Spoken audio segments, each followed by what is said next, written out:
I was born in a small town in Texas called Kuntz, and when I was 3 years old, my house burned to the ground. I remember like it was yesterday. It happened right on the day after Christmas. So all of my toys got burned. Man, I was upset, man. You know, it happened at night.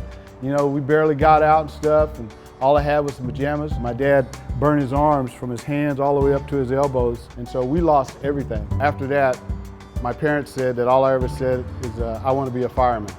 When I got to be 18 and I went into the United States Navy, I wanted to be a fireman when I went into the Navy, but I said, I'll just go in and I'll be a welder. And it turns out, by God's providence, that the welders in the Navy are also the firefighters. So for my whole career in the Navy, and then about a year or two afterwards, I kind of left the church and kind of strayed away. And then one day, the Lord said, it's time to come back. After I rededicated my life to Christ, I was in a one-on-one discipleship program with my pastor.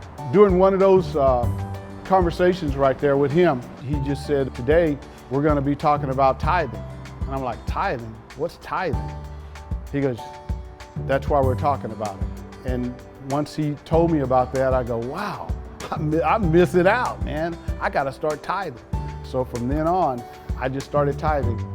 I got out of the military here, stayed in San Diego, met my wife here, got married, and did my career here. I'm proud to say that I was the first black firefighter to be hired by the Federal Fire Service here in San Diego, and that was in 1978.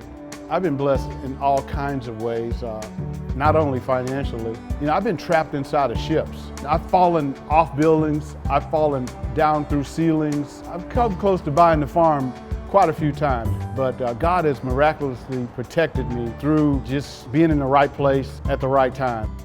When we first started tithing, we had way more bills than we had money. And there was this one particular time that it was time to write the tithe check, and we knew that, you know, the rent was due, we had insurance that we had to pay, we had property taxes, but we did it, and we didn't have enough money to make our obligations.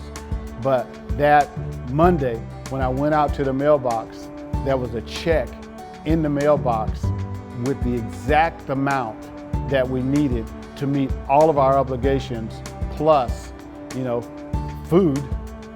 God blessed us over and abundantly what we needed, and He's come through so many times like that for us, you know, over and over and over. Because the Word of God says that if you do this, I'm gonna do this.